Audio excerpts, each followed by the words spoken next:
मेरे प्यारे future chartered accountants, आप सबका चैनल पर बहुत बहुत स्वागत है। मित्रों, हमारे आज के वीडियो का मुद्दा है सीरियल नंबर 8 ITNS 287, यानी जो हमने सीरीज शुरू की है ऑनलाइन आर्टिकलशिप ट्रेनिंग। उसमें हम लोगों ने सबसे पहला टॉपिक चुना है कि इनकम टैक्स एक्ट के अंदर कितने प्रकार के चालान्स हैं जिनको फिलअप करके हम लोग टैक्स का पेमेंट कर सकते हैं। This is the series. उसमें हम लोगों ने ITNS 280, ITNS 281, 282, उसके बाद में 283, 284, 285 एंड 286, ऐसे 7 चालान के बारे में हमने सारी जानकारी ले ली है। इसी के साथ, यानी ये 7 वीडियोस आपके लिए चैनल पर अवेलेबल है। इसी के साथ सबसे फर्स्ट वीडियो जो मैंने इस चालान के लिए, इस चालान वाली सीरीज के लिए अपलोड किया था, वो था कुछ basics regarding challans under income tax. उसमें टॉपिक नंबर 1 था introduction to challans in context of the income tax act 1961। दूसरा टॉपिक उसमें था full form of ITNS challans and purpose of ITNS challans. तो ये कुछ बेसिक्स फाउंडेशनल चीजें थी जो आपको चालान के बारे में पता होनी चाहिए। सबसे पहले हमने पढ़ा था जनरल डेफिनेशन या उसका मीनिंग, यानी चालान का मीनिंग क्या होता है। उसके बाद में हमने देखा था की features of challan in context of the income tax act. उसमें हम लोगों ने पढ़ा था identification, types of चालान्स, components and electronic and physical forms. उसके बाद पॉइंट नंबर 3 हमने पढ़ा था इंपॉर्टेंस ऑफ चालान्स। उसमें compliance, record keeping, accuracy, efficiency, ये उसके फंक्शंस थे। यानी हम चालान्स की मदद से कंप्लायंस को अचीव करते हैं, रिकॉर्ड कीपिंग की रिक्वायरमेंट्स को अचीव करते हैं, एक्यूरेसी एंड एफिशिएंसी को अचीव करते हैं। ऐसे 4 इंपॉर्टेंट या सिग्निफिकेंट एस्पेक्ट्स ऑफ चालान हमने देखे एंड टोटल समरी। और उसके बाद टॉपिक नंबर 2 और टॉपिक नंबर 3, ऐसे कुल मिलाकर आप लोगों के लिए नियरली 8 वीडियोस ऑलरेडी इस सीरीज से रिलेटेड चैनल पे अवेलेबल हो चुके हैं।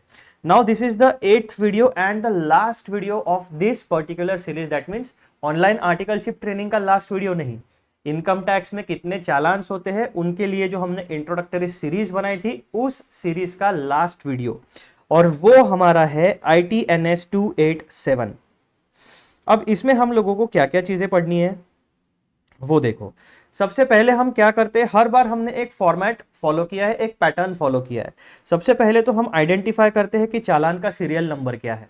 तो हमारा जो पर्टिकुलर चालान है उसका सीरियल नंबर है 287। उसके बाद हम लोग क्या करते हैं कि उस चालान का हेडिंग क्या है। तो ITNS 287 का हेडिंग है taxation and investment regime for प्रधानमंत्री गरीब कल्याण योजना 2016। तो ये एक पर्टिकुलर टैक्स है जो आपको पे करना पड़ेगा इफ यू वांट टू पे, या आपके ऊपर अगर ऑब्लिगेशन है इसको पे करने का, तो आपको ITNS 287 यूज करके उसे पे करना होगा। Taxation and investment regime for प्रधानमंत्री गरीब कल्याण योजना 2016, जिसका शॉर्ट फॉर्म है PMGKY। तो जो ये एक सेंट्रल गवर्नमेंट की योजना है, उस योजना का नाम क्या है, प्रधानमंत्री गरीब कल्याण योजना। अब इसके लिए अगर कोई फंड चाहिए होगा तो कहां से आएगा, ऑब्वियसली गवर्नमेंट के जो रेवेन्यूज है उसमें से आएगा। गवर्नमेंट का सबसे मेजर रेवेन्यू क्या होता है, टैक्सेशन। टैक्सेशन में 2 प्रकार के टैक्सेशन होते हैं, direct taxation and indirect taxation. तो डायरेक्ट टैक्सेशन जितना भी गवर्नमेंट के पास आता है उसमें एक और रेवेन्यू स्ट्रीम ऐड करने के लिए गवर्नमेंट ने एक नया चैनल ओपन कर दिया, नया रास्ता खोला, जिसे कहा जाता है taxation and investment regime for प्रधानमंत्री गरीब कल्याण योजना। एक और टैक्स आपके ऊपर, जैसे कृषि कल्याण सेस है या एजुकेशन सेस है या हेल्थ एंड एजुकेशन सेस है, उसी तरीके से उस पर्टिकुलर सेंट्रल गवर्नमेंट की स्कीम को फंड करने के लिए इसे बनाया गया। और इसमें टैक्स जमा करने का तरीका क्या है, ITNS 287। अब ये जो ITNS 287 है, इसमें हमें 2 मेजर हेड मिलते हैं। पहला कोड 0028 और दूसरा कोड है 112। पहला कोड क्या कहता है, other taxes on income and expenditure and payment under PMGKY। तो ये आपके स्टैटिक कोड्स हो गए। अगर आप ITNS 287 यूज करने वाले हो टैक्स का पेमेंट करने के लिए, तो ये आपके डिफॉल्ट सिलेक्शन हमेशा वैसे ही रहेंगे। इसमें आपको सिलेक्ट करने का या अनसिलेक्ट करने का कोई ऑप्शन नहीं रहेगा। जैसे ही आपने डिसाइड किया ITNS 287 को यूज करना है, वैसे ही ये आपके डिफॉल्ट ऑप्शंस आपके सामने आ जाएंगे। अब आपके पास ऑप्शन जो है सिलेक्ट करने का, वो 2 माइनर हेड में है, और वो भी डिफरेंशिएशन है टाइप ऑफ असेसी में, यानी अगर आप कंपनी हो, प्राइवेट लिमिटेड या पब्लिक लिमिटेड या जो भी कंपनीज एक्ट 2013 के अंडर रजिस्टर्ड है, उसे पेमेंट मेड बाय कंपनी के सामने टिक करना है। और जो भी अदर देन कंपनी असेसी रहेंगे, उसमें एलएलपी हो सकता है, उसमें सोल प्रोप्राइटर हो सकता है, उसमें पार्टनरशिप हो सकती है, उसमें कंपनी के अलावा और कोई भी लीगल स्टेटस वाली एंटिटी हो सकती है। तो उन्हें payment made by person other than company में सिलेक्ट करना पड़ेगा। तो ये हो गया आपका एक बेसिक इंट्रोडक्शन रिगार्डिंग ITNS 287। अब हम लोग क्या करने वाले हैं, एक्चुअल जो उसका फॉर्म है ITNS 287 जो फिजिकल फॉर्म है, उसके ऊपर हम लोग आते हैं। अभी तक आप लोगों को एक बात ऑब्जर्वेशन से और मेरे एक्सप्लेनेशन से पता चल गई होगी कि हर एक चालान दो हिस्सों में डिवाइड किया जाता है। कौन से दो हिस्से होते हैं? तो एक होता है जिस बैंक में आप ये टैक्स का चालान जमा करोगे, एक कॉपी वो रखेगा, और जो काउंटर ऑफ फॉइल आपकी रहने वाली है, तो यानी एक आपको सबमिट करना है और एक जैसे कस्टमर की रिसीट होती है उस तरीके से एक टैक्स पेयर की काउंटर फॉइल है। तो हर एक चालान, टोटल 8 चालान से every challan is divided into 2 segments. पहला एक सबमिशन वाला पोर्शन और दूसरा टैक्स पेयर का काउंटर फॉइल। ठीक है, तो सबसे पहले हम लोग देखेंगे हमारा जो सबमिट करने वाला पोर्शन है टैक्स पेमेंट के टाइम पे, वो क्या कहता है, कौन सा डेटा हमें मांगता है। देखिए, अब आपके सामने सबसे पहला डेटा फील्ड आपका आने वाला है हेडिंग ऑफ द चालान। चालान का हेडिंग क्या है? Taxation and investment regime for प्रधानमंत्री गरीब कल्याण योजना 2016, जिसका शॉर्ट फॉर्म है PMGKY। इसमें इसके अंडर टैक्स पेमेंट करने के लिए आपको चालान यूज करना पड़ेगा ITNS 287। ठीक है, तो 2 डेटा फील्ड्स हमने सीख ली। तीसरी डेटा फील्ड हमारे पास क्या आती है, वो है हमारी मेजर हेड की। ये हमेशा आपके डिफॉल्टली सिलेक्टेड रहेंगे, इसमें आपको टिक मार्क करने की कोई जरूरत नहीं है। Other taxes on income and expenditure, यानी जब भी आप PMGKY के अंडर टैक्स भरोगे तो आपका टैक्स का नाम क्या होगा? उस टैक्स का नाम other taxes on income and expenditure, ये आपके टैक्स का नाम होगा। एंड दूसरा हेड आपका होगा पेमेंट अंडर PMGKY। तो ये हमेशा आपके डिफॉल्टली सिलेक्टेड रहने वाले, वेदर फिजिकल फॉर्म में या डिजिटल फॉर्म में। उसके बाद डेटा फील्ड नंबर 4 हमारा आता है, वो होता है असेसमेंट ईयर के बारे में। जिस असेसमेंट ईयर के लिए आप ये PMGKY वाला टैक्स पे कर रहे हो, वो पर्टिकुलर असेसमेंट आपको यहाँ पे लिखना पड़ेगा। अब यहाँ पे एग्जाम्पल के तौर पर 17-18 लिखा है, लेकिन आपका जो भी रहेगा वो आप पे कर सकते हो। उसके बाद डेटा फील्ड नंबर 5 हमारा आएगा, वो रहेगा डिटेल्स ऑफ असेसी। जो भी व्यक्ति अपना पैन नंबर यूज करके इस पर्टिकुलर चालान को यूज करके टैक्स पे करेगा, उस पर्टिकुलर असेसी के डिटेल्स हमें देने पड़ेंगे। सबसे पहले PAN number as it is लिखना है, कैपिटल लेटर्स में होगा, और जिस तरीके से जिस स्टाइल में आपके पास लिखा हुआ है पैन कार्ड के ऊपर, वही सेम आपको यहाँ पे लिखना है। उसके बाद if applied for PAN and it is not yet generated, enter date of application and acknowledgement number. अब इसमें यहाँ पर आपको ऑप्शन दिया गया है कि अगर आपको इसके अंडर टैक्सेशन पेमेंट करना है, लेकिन आपके पास अभी तक पैन नंबर आया नहीं है, आपने एप्लीकेशन दिया हुआ है, तो ऐसे केस में आप क्या करोगे, डेट ऑफ एप्लीकेशन और आपको जो एक्नॉलेजमेंट नंबर मिलता है वो आपको यहाँ पे देना पड़ेगा। अगर आपके पास पैन नंबर नहीं है तो फिर ये ऑप्शन आपका एप्लीकेबल रहेगा। अगर पैन नंबर है तो पैन नंबर ही देना है। तो यहाँ पर आपको डेट ऑफ एप्लीकेशन देना है और यहाँ पर आपको देना पड़ेगा एक्नॉलेजमेंट नंबर, उससे भी आपका पेमेंट हो जाएगा। अब ये वाला जो ऑप्शन है ना, ये आपको केवल और केवल इसी चालान में दिखेगा। अभी तक हमने जो डिस्कशन किया, अभी तक हम लोगों को ये वाला ऑप्शन यहाँ पे किसी भी चालान में नहीं दिखा है। फिर ये यूनिक पॉइंट हो गया आपका ITNS 287 के बारे में। उसके बाद आप देखो जेनेरिक, एक बिल्कुल फुल नेम, जो आपके पैन कार्ड पर नाम है आपका, वही नाम आपको यहाँ पे देना है। जो एड्रेस आपने इनकम टैक्स डिपार्टमेंट के पास दिया है while applying for pan number, वही एड्रेस आपको यहाँ पर लिखना पड़ेगा। उसके बाद जो कॉन्टैक्ट नंबर आपने इनकम टैक्स डिपार्टमेंट को दिया है, जो आपका रजिस्टर्ड ऑथोराइज कॉन्टैक्ट नंबर है, वही आपको यहाँ पर देना है, क्योंकि OTP and messaging and communication सारा कुछ उसी नंबर पे होने वाला है। एंड जो एड्रेस आपका है उससे रिलेटेड आपका जो पिन कोड रहेगा, जो पोस्टल कोड रहेगा, वो आपको देना पड़ेगा। अब मेक श्योर करना, ये इंस्ट्रक्शन मैंने आपको ऑलमोस्ट सारे चालान के वक्त बताया है। 3 डिपार्टमेंट हमारे काम के होते हैं जब हम इनकम टैक्स का कंप्लायंस करते हैं। सबसे पहले तो इनकम टैक्स डिपार्टमेंट, दूसरा आपका होगा बैंक, जिस बैंक में आपका सेविंग अकाउंट है, क्योंकि अगर आपको टैक्स पे करना है या नेट बैंकिंग से या कैश से या क्रेडिट से, तो आपको वहां से पेमेंट करना पड़ेगा। उसके बाद आपका जो आधार कार्ड होता है उसका डेटा। तो ये तीनों चीजें जो है अभी, यानी आपका इनकम टैक्स और आपके बैंक डिटेल्स, ये दोनों आपके आधार के डेटा से लिंक्ड होते हैं। और जो भी आधार बेस्ड ओटीपी जनरेट होगा वो आपके रजिस्टर्ड मोबाइल नंबर पे ही आएगा। तो मेक श्योर करना कि इनकम टैक्स डिपार्टमेंट, आधार वाला डिपार्टमेंट एंड आपके जो बैंक अकाउंट आप क्रिएट करोगे या ऑलरेडी एग्जिस्टिंग जो बैंक है, वहां पर आपके पैन नंबर से रिलेटेड जो डेटा है वही डेटा सिमिलर वहां पे दो। मीन्स व्हाट, नाम, address, contact number and email ID, ये 4 चीजें एटलीस्ट आपकी एकदम आइडेंटिकल होनी चाहिए।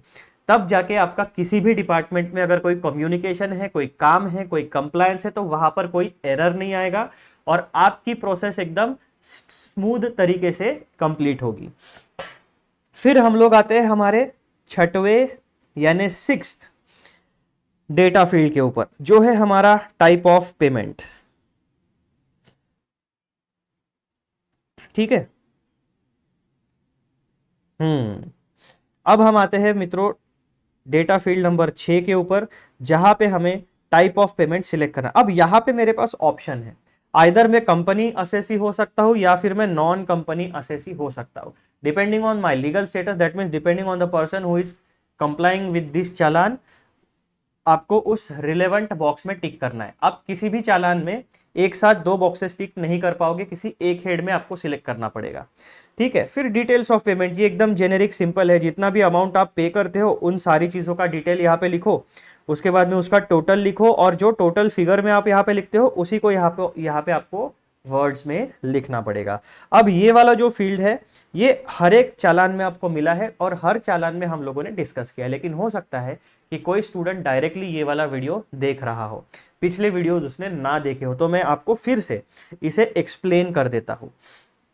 अब जैसे मुझे 15 लाख रुपए का टैक्स इस चालान को यूज करके पे करना है, तो मेरे पास कितने जीरोस है, 1 2, ठीक है। ये 15 लाख रुपए की अमाउंट हम भारत में इस तरीके से उसमें कॉमा प्रोवाइड करते हैं। अब आप देखो यहां पर मुझे यूनिट्स के बारे में जानकारी पूछी है, तो मैं क्या देखूंगा, मेरे यूनिट्स प्लेस पे 0 है, तो मैं यहां पर लिख दूंगा 0। फिर सेकंड इंफॉर्मेशन उसने क्या पूछी है कि जो टेंस वाली प्लेस होती है वहां पर कौन से डिजिट्स है, तो यूनिट्स और टेंस, तो वहां पर भी 0 है, तो मैं वहां पर लिख दूंगा 0। फिर नेक्स्ट मैं चेक करूंगा हंड्रेड्स के बारे में उन्होंने जानकारी पूछी है, तो मैं क्या चेक करूंगा, यूनिट, टेंस, हंड्रेड्स, तो हंड्रेड्स पे भी मेरा 0 ही डिजिट है, तो मैं ये लिख दूं। अब यहां पर 0 की जगह पर अगर कोई और डिजिट्स होंगे तो आप वो लिखेंगे। ठीक है। नेक्स्ट, अब 3 डिजिट्स मैंने चेक कर लिए, अब मुझे वो थाउजेंड्स के बारे में जानकारी पूछ रहा है, तो यूनिट, टेंस, 100, थाउजेंड्स एंड 10,000, तो यहाँ पे 1000 और 10,000 कंबाइंडली हम देखेंगे, तो वहां पर 2 जीरोस है, तो मैंने यहां पर लिख दिया 1 और 2। अब मैं चेक करूंगा कि नेक्स्ट फील्ड क्या है, लैक्स। फिर यूनिट, टेंस, 100, थाउजेंड्स वाली हो गई और लैख, तो यहां पर 15 लिखा हुआ है, तो मैं यहां पर लिख दूंगा 15। तो इस तरीके से मेरे 15 लाख रुपए यहां पर रिप्रेजेंट हो जाएंगे। फिर एकदम सिंपल चीज, कौन सा मोड ऑफ पेमेंट आप यूज करने वाले हो, कैश में पे कर रहे हो, डेबिट कर रहे हो अकाउंट को, या चेक से पे कर रहे हो। तो मोस्ट प्रोबेबली जब आप फिजिकल चालान लेते हो तो उसके साथ आप चेक का ही यूज करते हो, तो इसको स्क्रैच कर देना, चेक रहने देना। फिर चेक का नंबर आपको यहाँ पे लिखना पड़ेगा जो चेक पे प्रिंटेड होता है, और चेक पे कौन सी डेट है वो सेम डेट आपको यहाँ पे फिलअप करनी है। कौन से बैंक के नाम से आप चेक दे रहे हो वो आपको यहाँ पे लिखना है। देन ब्रांच जो है वो यहाँ पर। इसी के साथ जब आप ये चालान डिपॉजिट करोगे वो वाली डेट और आपका जो भी व्यक्ति आपका डिपॉजिट करने जाएगा उसका सिग्नेचर, ये हो गया आपका बैंक में सबमिट करने वाला डेटा। अब टैक्स पेयर का जो काउंटर फॉइल है वहां पे हमें रिपीट डेटा देना है। दैट मींस जो पैन नंबर हमने ऊपर की फील्ड में दिया था वही हमें यहां पर देना है। कौन सा व्यक्ति पे कर रहा है वो हमें उसका नाम लिखना है। उसके बाद नेम ऑफ टैक्स पेयर, यानी अब ये देखो रिसीव फ्रॉम मीन्स व्हाट, कि यहां पर जो व्यक्ति ने सिग्नेचर किया है ना उसका नाम यहां पर लिखना, और नेम ऑफ टैक्स पेयर जो है वो यहाँ पर लिख देना, यानी दोनों ऑप्शन आपके पास है। जैसे बैंक के ऑफिशियल आपको बोलेंगे एक बार पूछ लेना और उस हिसाब से फिलअप कर देना। फिर आपने जो चेक वाली डिटेल दी थी, चेक नंबर और अमाउंट, यहाँ पर इनवर्ड्स कौन से बैंक का दिया है, नेम ऑफ बैंक यानी बैंक का नाम, उसकी ब्रांच का नाम, एंड उसके बाद जो आप लोगों ने यहाँ पर माइनर हेड में सिलेक्शन किया था आइदर कंपनी और अदर देन कंपनी वाला असेसी, वही चीज आपको यहां पर फॉलो करनी है। सिंपली असेसमेंट ईयर डाल दो एंड आपका चालान रेडी। यही फिलअप किया हुआ चालान आप जाओगे उस बैंक के ऑफिशियल के पास जो ये टैक्सेशन के रिसिप्ट एक्सेप्ट करता है, और वो एक बार आपका चालान गो थ्रू करेगा, चेक करेगा, अगर सब कुछ सही रहा तो वो यहाँ पे स्टैंप मार देगा, और जब आपका चेक क्लियर हो जाएगा यानी पेमेंट हो जाएगा, तब आपको बैंक एक सील मारा हुआ इस पर सील मार देगी और ये काउंटर फॉइल आपको वापस देगी, और उस काउंटर फॉइल के ऊपर आपके ये 3 डेटा आपको मिलने वाले हैं। 7 digit BSR code of the bank branch, date of deposit of challan and challan serial number. ये तीनों चीजें आपको आपके फॉर्म नंबर 1 में डालनी पड़ेगी और कंप्लाई करनी पड़ेगी, तभी जाकर आपको PMGKY के अंडर जो भी आपने टैक्स का पेमेंट किया है उसका क्रेडिट मिलेगा, अदरवाइज उसका क्रेडिट नहीं मिलेगा। तो ये हो गई बेसिक चीजें। अब देखो, हर एक चालान में इसी कोंटे में इसी जगह पर आपको एक स्टार मार्क मिलेगा और वहां पे इंपॉर्टेंट कुछ इंस्ट्रक्शन मिलेगा। वो इंस्ट्रक्शन क्या कहता है कि हमने सबसे नीचे में आपको कुछ इंस्ट्रक्शंस दिए हैं जिसे हमने नोट्स कहा है, वो इंस्ट्रक्शन पढ़िए और उस हिसाब से इस चालान को फिलअप करिए। तो सबसे पहला इंस्ट्रक्शन हमें क्या कहता है, please note that coating of permanent account number that is pan is mandatory. अगर आप पैन की इंफॉर्मेशन नहीं दोगे तो टैक्स का पेमेंट नहीं कर पाओगे। In case of not having PAN, apply for PAN and quote the date of application and acknowledgement number, जो हमने यहां पे देखा था डेटा फील्ड नंबर 5 में। फिर देखो सेकंड चीज क्या कहती है कि जो आप चेक या डीडी बनाओगे उसके ऊपर नाम क्या लिखोगे, तो आप नाम लिखोगे, ऐसा लिखोगे आप पे, आपकी बैंक या ब्रांच का नाम, अकाउंट इनकम टैक्स PMGKY, ये पूरा आपको लिखना पड़ेगा। पे SBI account income tax PMGKY, इतना आपको लिखना पड़ेगा, ठीक है। और ये वाली चीजें तो मैंने आपके साथ शेयर कर ही दी थी। Kindly ensure that the banks acknowledgement contains the following, तो ये चीजें आपके पास होनी चाहिए। ये टैक्स का पेमेंट होने के बाद फॉर्म 1 में आपको कंप्लायंस करना पड़ेगा अगर जरूरत पड़ती है तो, और उस फॉर्म नंबर 1 में आपको ये तीनों चीजें इंफॉर्मेशन देनी पड़ेगी। तो मित्रों, इस तरीके से आपका जो चालान है ITNS 287, इसके बारे में जानकारी जो बेसिक बहुत ज्यादा डिस्कशन वाली चीज नहीं है, बस चालान के बारे में जो चीजें इंपॉर्टेंट थी वो हमने डिस्कशन कर ली है। और बहुत खुशी हो रही है मुझे आज कि हमने जो एक कमिटमेंट लिया था कि सारे चालान्स यानी इनकम टैक्स के अंडर जो ITNS के चालान्स हैं उनका डिस्कशन हम लोग कंप्लीट करेंगे। So this is the last video for ITNS चालान वाली सीरीज, और यहीं पे ये वीडियो होगा समाप्त। और जाने से पहले एक छोटी सी रिक्वेस्ट, चैनल को सब्सक्राइब करिए, वीडियोस को देखिए एंड शेयर करिए और लाइक जरूर करिए। चलो हम लोग मिलेंगे किसी अगले वीडियो में relating to online articleship training.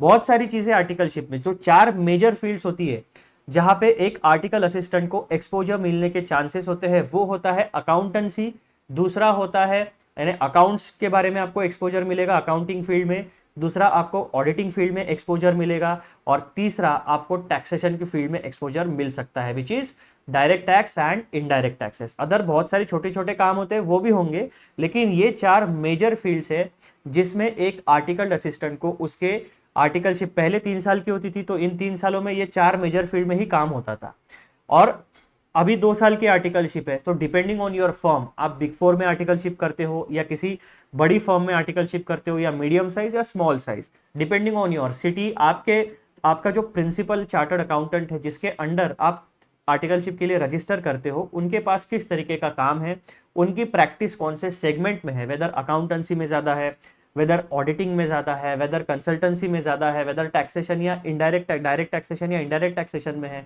या कोई बिजनेस कंसल्टेंसी में उनकी प्रैक्टिस ज्यादा है, तो वो डिपेंड करेगा और उस हिसाब से आपको उस फर्म में काम सीखने का मौका मिलने वाला है।